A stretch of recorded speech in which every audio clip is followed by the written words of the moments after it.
Hey, this is Nicolette Moore from NicoletteMoore.com, and today I have Rick Martinez with me on interview number 7. Now, Rick has been an entrepreneur for well over 2 decades. He's got entrepreneurial blood coursing through his veins, and you can see it, you can feel it in everything he says and everything he does. He's an incredible man, and I know that you're going to get a lot of value out of this conversation today. So go ahead and join us on the other side.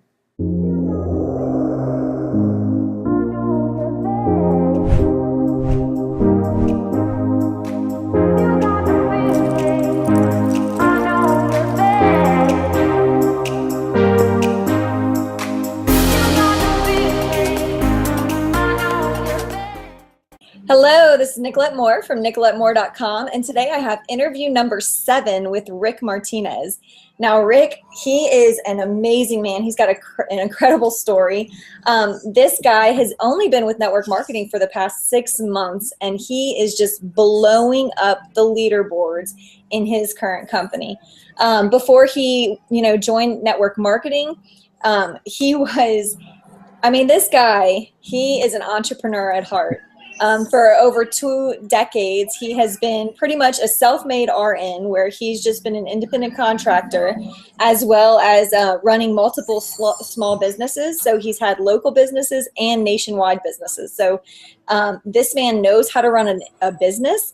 And so it's going to be really cool to hear his story, find out why he was drawn into network marketing, and kind of hear, what his vision is for his future. So Rick, thank you so much for coming today and joining me here on this project. I really appreciate it.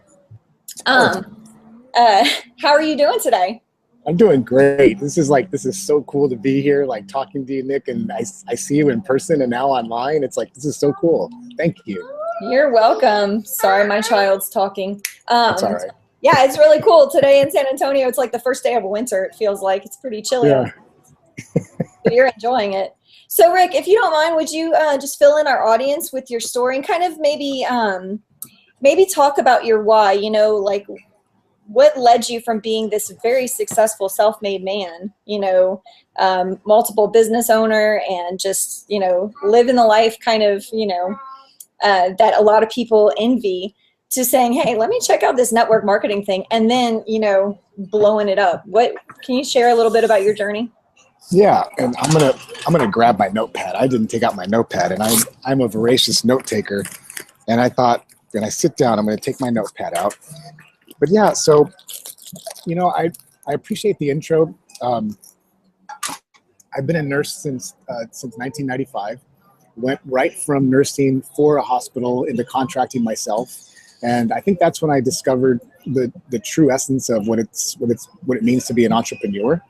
And by entrepreneur, I mean being able to create our own future, our own destiny, our own whatever it is that drives us, right? So I get it with the kids. It's just funny, but mine are 24, 21, and 19 now. So just so you know, that kind of the kids popping in, it never really ends. They just pop in at different, my 19-year-old walks in at 3 a.m. and wakes us up sometimes. But so back to the story is that I think I just wanted more. I was making $12 an hour as a nurse. This was back in the 90s, and I just knew that there was more out there. Not for me, but and I like to use the phrase for my shareholders. My shareholders being my spouse and my family, my kids. So the essence of and I'm going to kind of hop around, but the essence of that why, if you will, and we can wrap whatever, whether it's business or personal, is I do it for my shareholders. And business people appreciate when I say that. And I appreciate when I say that because I mean for my family. So everything I do is because of them and for them. So we started our staffing company, opened up some CrossFit gyms back in the mid 2000s, 2007. And we were blessed. We were blessed to really have some really, it's been a fun ride. And I'm going to forget real quick what the question was, because I could keep on rambling. So, but yeah, started some companies. I've been a registered nurse. I still am. I haven't been in a hospital since 1997. So it's been a while. And my last job was as an Army nurse. I was activated by the military. And, I'm trying to figure out a natural segue into what we're doing today in network marketing. But yeah, I think that the entrepreneurial spirit is in there, is in all of us. And sometimes it manifests in a business. Sometimes it manifests in us searching for, I don't know, our freedoms or whatever it was. And for me, it was, I wanted more for my family, for my kids and my wife, and for myself, honestly. Okay, so you would say that the wanting more was your why? So I'll get real granular here. So here's what I like to tell people, and I'm past the point, Nick, where I'm afraid to say things to people. Like I just don't care anymore. It's not that I don't care. It's just I got nothing more to hide. Right. So, it was years and years ago when it was my ex-wife, and my 24-year-old was still in diapers, my little girl, and I remember this is what happened. This is the core of my why. I remember going to work, and I was in nursing school. My ex-wife was in medical school. We were busy. We were also dirt poor. We lived here in San Antonio.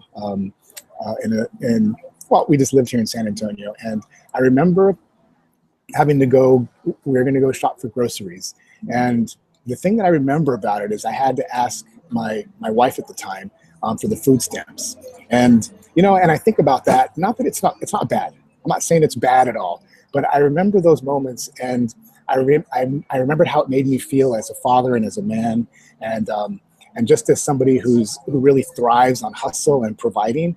And I thought to myself at that moment, and even today, I'm never, ever, ever going to have to rely on somebody else to take care of my family, ever.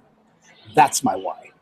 And you could put me in network marketing. You could put me at Starbucks. You could put me in the middle of the desert, and I will be fired up because of my why, because nobody will ever take care of my family. And that's what it was. That's my why. That's beautiful. That I'm like on the verge of crying. That's amazing. I know I have a good buddy of mine who, for his vision board, he has some text messages between himself and his wife about there's no food in the fridge. How are we going to pay our next bills? How are we going to pay for all these things? And that's part of his vision board, is to never see those again.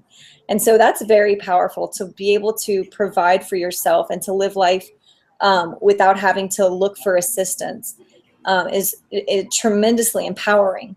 So that's definitely a beautiful why, and that's a why that just can motivate you until the day you die. So that's Thank you.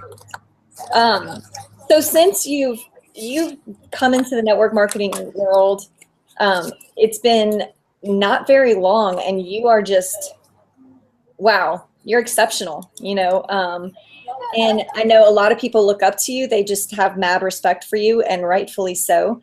But can you pinpoint a time in, since March that you've just come to a really dark place that seems like insurmountable, and, a challenge that you've occurred that now that you've overcome, you can look back and see that as being, a difficult area that you had to cross?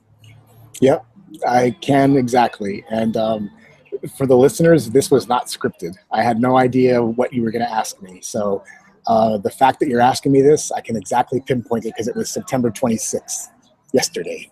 Oh, wow. Yesterday. Wow. So, yeah. And so today's Tuesday, yesterday, September 26th, and it was Monday. And the day started like any other beginning of the week. And I like to start my days, especially Mondays. I love Mondays. Where other people are dreading, oh, Monday, I'm like, step aside. This is another week. Another week to live it and to dream it and to do it. But it was also the beginning of the end of the month. And I was cognizant of that because in any business, whether it's network marketing or whatever, the end of the month means you got to hit quotas, you got to hit numbers, you got to hit things. And whether you're in a company, you work for somebody, or you work for yourself, you got to hit those things, those metrics. And so I was keenly aware of it yesterday. And while I appreciate everything you said, I realized that for September, I wasn't there yet. I hadn't hit the numbers that I knew I was supposed to hit. And it hit me between the eyes that I realized I had until Friday. So we're on Tuesday. I have 3 days. And so the dark spot was, I let myself kind of sink into that moment of, Rick, you haven't hit those numbers. Rick, you haven't done the things. And the more I thought about it, Nick, is the more I started to get a little bit more down on myself. And I was like, it started to really suck yesterday. And this was about 9:30 in the morning. And I was starting to suck even more. And I thought, you know what? I work from home. If it was a little bit later, I would just close my laptop and grab a beer. And then it started to suck even more, right? It's because I was playing that record in my head. And I think on some levels is I was beginning to give up. And I didn't go back to my why. And I have a vision board in my office at home. I was letting that kind of bring me down. But here's what happened is every Monday at 10:30 a.m., I have a phone call scheduled with my upline's upline, to use the vernacular. And she's super successful. She lives out of the state. And at 10:30, we got on a call, and it was just what I needed. Somebody else to intervene. Because as strong as I like to think I am, or like anybody thinks we are, there are those moments where we hit the wall, where it's dark, where we just don't know the next step to take. And I'm so glad to be surrounded by people like who I was able to talk to yesterday. My friend Vanessa, and she lives in New Jersey. And at 11:06 a.m. yesterday, it started to improve. And it's improved to the point of here we are today. But I kid you not, yesterday I don't know that I've ever quite felt the way I did about this decision to join this type of business yesterday. Wow. Wow. Life is funny. Life is funny. Yeah. I'm getting hot now talking about it, so I got to take my shirt off. Watch out. Okay, so that's really cool. I'm almost like, dumbfounded as to how to continue. But I'll just move on with my pre-defined list of questions here. So, and we're going to touch back on that in a moment, what you just shared. But what would you say, since joining, has been the best thing that's happened to you since coming into network marketing as a result of? You know, I think the best thing is still kind of it's unfolding. Like each day it unfolds a little bit more. And here's what it is. And I mean this in a truly authentic way, but you know, the businesses that my wife and I had, not our CrossFit gyms, but our company, I used to wear a suit and tie. And I was the CEO of a company that had 600 employees, and we were coast to coast. We worked with the federal government. So I had this opportunity to meet with colonels and generals, and I was an Army officer. And that world seems, even as I talk about it, a little bit removed. Like, I can't believe I would go into rooms and, you know, we talk about federal contracting, and there were men and women with, you know, things on there. The best thing I think that's happened is kind of this, for me, and these are my words, is this regrounding that I get to surround myself with. For instance, right now, this is my work uniform now. And I love it. I don't have to wear a suit and tie anymore. I get to sit at Starbucks right now in the middle of the day, and I'm working. And you get that. You get what that's like. I think the best thing that's happened to me is I feel like I'm in touch with humanity again. And, you know, I mean, I do. I like tomorrow night, there's going to be an event for our company, and there's going to be some speakers, and it's at a cheesy Mexican food restaurant, and I'm going to have some beer, and I'm not going to give a shit, and it's going to be so cool because it's like real. I don't have to put a suit on. I don't have to put something on to go be a CEO of a company.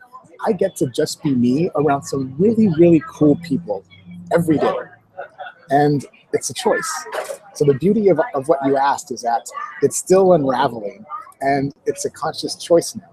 And it's just, it makes me happy. That's what it does. We can definitely see it with that big, beautiful smile on your face. So, I mean, I think what you're saying is so compelling. In this industry, we have the choice to live our life on our terms. A part of that is building the business, but we get to be our own boss. So we are directly responsible for the amount of success we achieve. We are directly responsible for the amount of lives we touch. And so what Rick is sharing is so on point, is you don't have to put on a suit and tie. You don't have to put on your uniform. Your uniform is whatever your outfit is for the day. Most days, my uniform is pajamas. because I stay at home with 3 little children and I'm not highly motivated to get dressed up and put on makeup. But that's the empowering thing, is that, really you get to live your life on your terms. And so that's a really cool point. And I like how you said it's unfolding, because I think, isn't that what life is? It's this progression. It's a journey. It's not, there's one answer that will complete the picture. It's every day just walking it out, fills in that picture. And so that's really awesome. I love the way you worded that. So I'd like to go back to the talk about yesterday. You talked about, every day you meet with a woman at 10:30 who you look at as a mentor. Can you, I would love for you to share a little bit about what mentorship has meant to you as a business owner in the past and currently. Like, what do you see as how coaching in your business can benefit somebody? So so Nick, I over the last probably 2 years since we sold our companies, I've had this opportunity to be on a bunch of podcasts, usually business-oriented podcasts, and they like to talk about the sale of it and the things and how a nurse went from X to Y to Z. And the question that I get asked a lot is what you just asked. And they'll say, but it's usually framed differently. Like, what's the one thing you could do different if you were to go back? And there's a lot of things, but if I was to pinpoint one thing to answer your question, it would be that in the early years, to understand the impact of having a coach and a mentor. I never did that. In the early years, I thought, I'm a Hispanic male. I started a company and I thought, I got this. And I made a lot of mistakes. So the importance of having a coach and a mentor, and I don't care if you're a solopreneur, a stay-at-home mom, a stay-at-home dad, if you have a multi-million-dollar company like we did, if you run fitness centers like we did, or whatever that is, it is probably one of the most impactful things that I have ever done in my business. And I realized it probably about maybe 7 years ago. And I've had active coaches. And so mentors and coaches are different. And I want to make a distinction, because a coach is there to tell you what to do. I've been there, done that. A mentor, like I get to mentor a lot of CEOs today, and my job isn't to tell them what to do, it's to guide them through experience. So I've had both, and I've worked with different coaches on a weekly basis, and it's been impactful, because if I can just paint the visual of whether you like basketball or some sporting event, is you see the players on the field, and the players are doing the best they can. And the ball's going left, it's going right, they score a goal, they shoot a basket, whatever it is. The coach sees things they will never see. The coach is there to see things that they will never see coming. They can see things differently, and that's the impact that it could have. And the same holds true to business. We are so busy in the grind every day that we don't see other things. We just don't. It's impossible for us. Our nose is on the grindstone every day. And one of the things I realized when I realized I needed a coach, it was this. I picked myself up off the grindstone, and I realized my nose was gone. And I thought, damn it, if I had a coach, that wouldn't have happened. So I probably nailed that point, but coaching, mentoring, having that person. I'll share another story with you, because this literally just happened. So I coach and mentor about 9 CEOs here in San Antonio, and they're not network marketers. They are restaurateurs, traditional businesses. And we met, 12 days ago. We meet once a month. Actually, I'm meeting my second group this Thursday, but we met about 12 days ago, and there is a great exchange, 3-hour meetings, closed-door meetings. There's 5 of us. And towards the end, we had a lot of information. Towards the end, one of the fellas, it's men and women, one of the fellas said, Rick, I'm curious. And Nick, I've never been asked this before. He said, Rick, who do you go to? Like, who are you going to when you've got stuff? And I looked at him, I'm like, I don't have anybody. I mean, I don't. So that happened last week, where I shared with these business owners that at this point right now, I'm going to be honest, is I don't have anybody. And so that was why the impact of yesterday's phone call was it was just deep for me, because I realized that I do have people. There are people. And it's just a matter of making that connection and reaching out and asking. That's awesome. I know that I'm a huge advocate for coaching I'm a huge advocate for mentorship and community. That's one of the things that I'm pretty passionate about with network marketing, is just the idea that the whole system is built around support systems. And so, one of the things that's just really, really key about what you shared is that no matter what your business is, if you are trying to, live, I think, I think we all honestly should have mentors and coaches, but they do play, like you said, different purposes. They play different roles in our lives. And so I think that having those support channels is powerful, and making sure that you have the right support channels for the right reasons. Because I can't really be realistically a coach.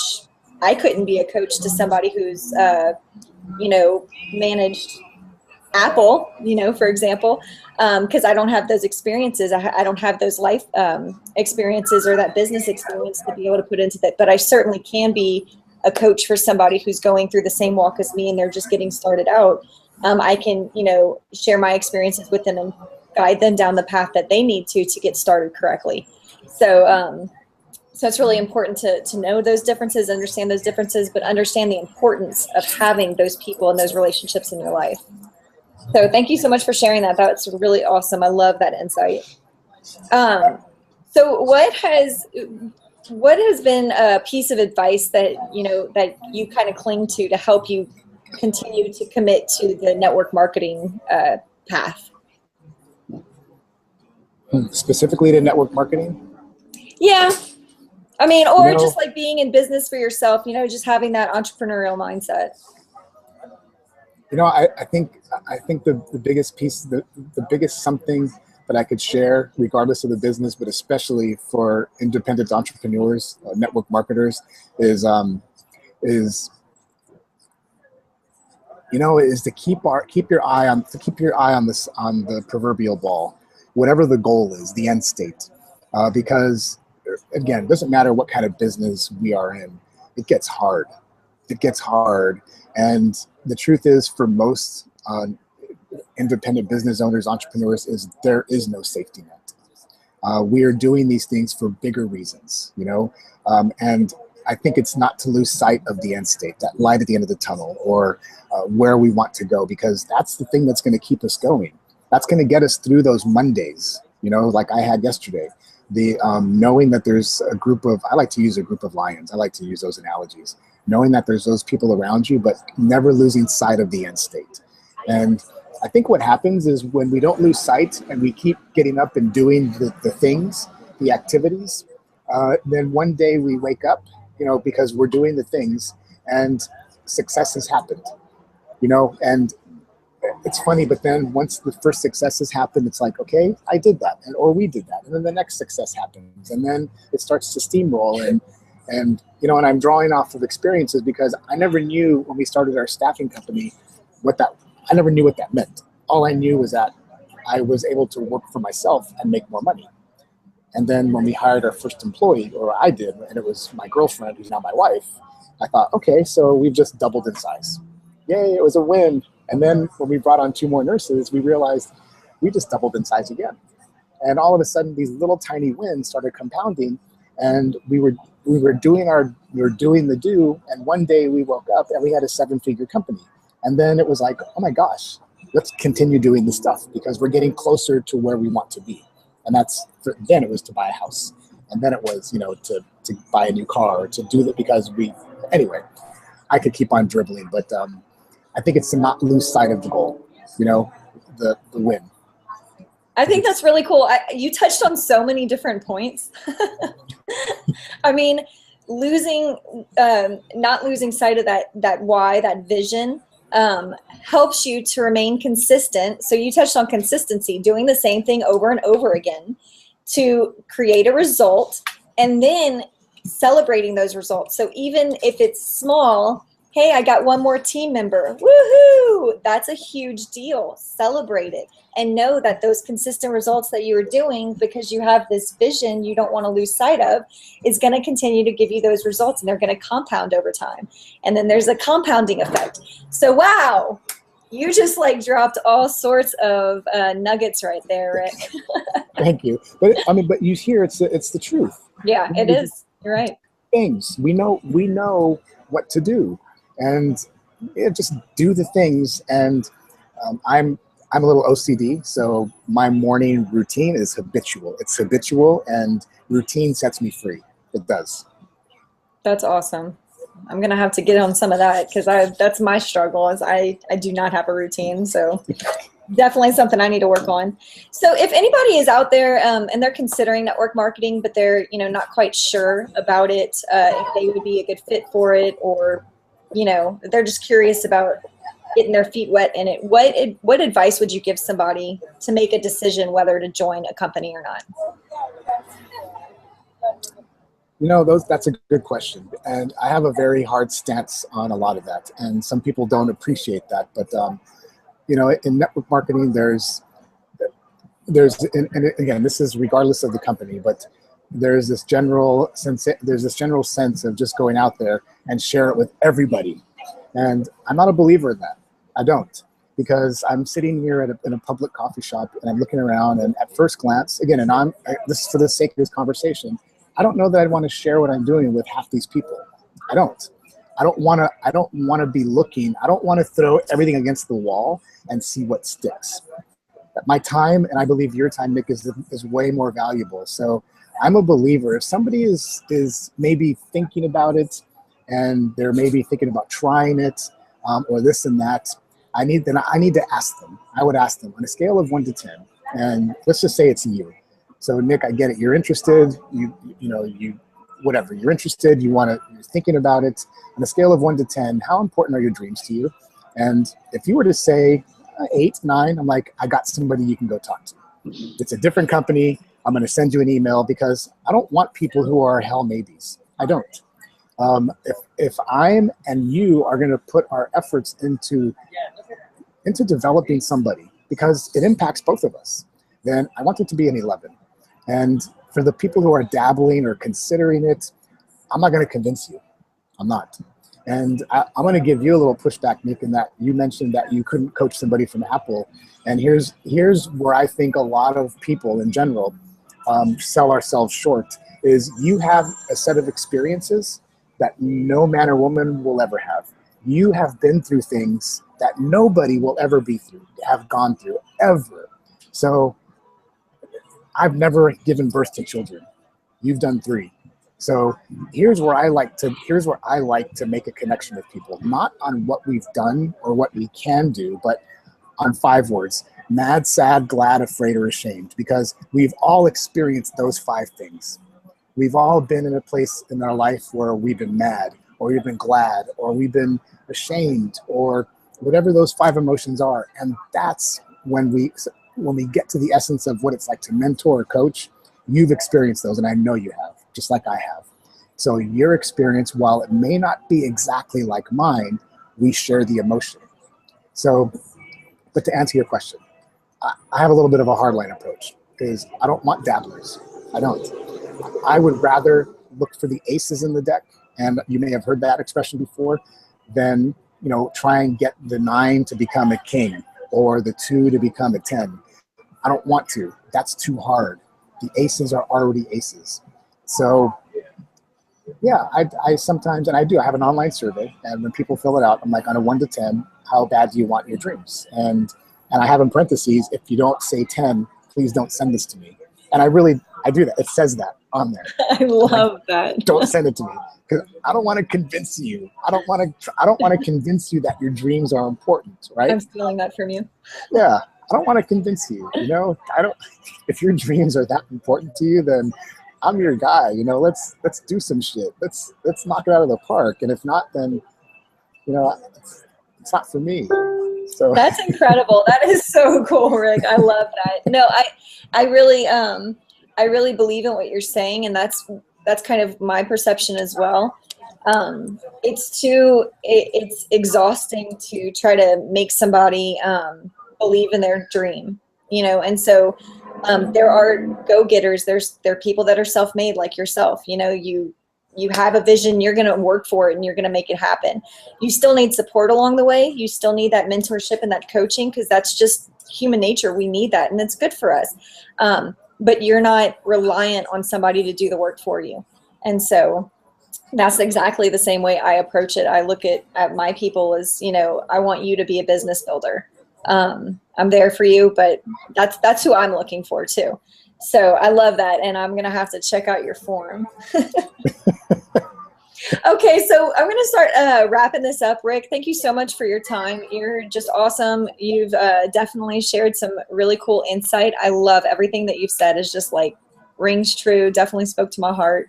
And I know that you're going to speak to many, many people that go through this interview. So how can people find out more about Rick Martinez? You know, so this is, whenever I do a Facebook Live, this is my shtick. I'm on Twitter, and I'm really active on Twitter. It's the @ and then purpose hack. It's just one word, purpose hack, or just therickmartinez.com. It's cool. Either one, easy. Okay, or great. Find me through you. That works as well. All right. Well, thank you so much, Rick. Have a great day. And thank you to the audience. Thank you all for sticking through and joining us on this this adventure. NicoletteMoore.com. Yeah. Look. You know she got you. Yeah, when it comes to the lead, she gon' lead you straight to the lead generation. It's what it is all about. Recruiting all the prospects, yeah, that's what it's shot. She help you with the coaching. You know that she give you the potion, so you could go and move it through the ocean. Cause she there for you. She really cares. She wanna help you grow. That's why she there. So if you wanna get more, you wanna see this what's in store, NicoletteMoore.com. Get it, y'all.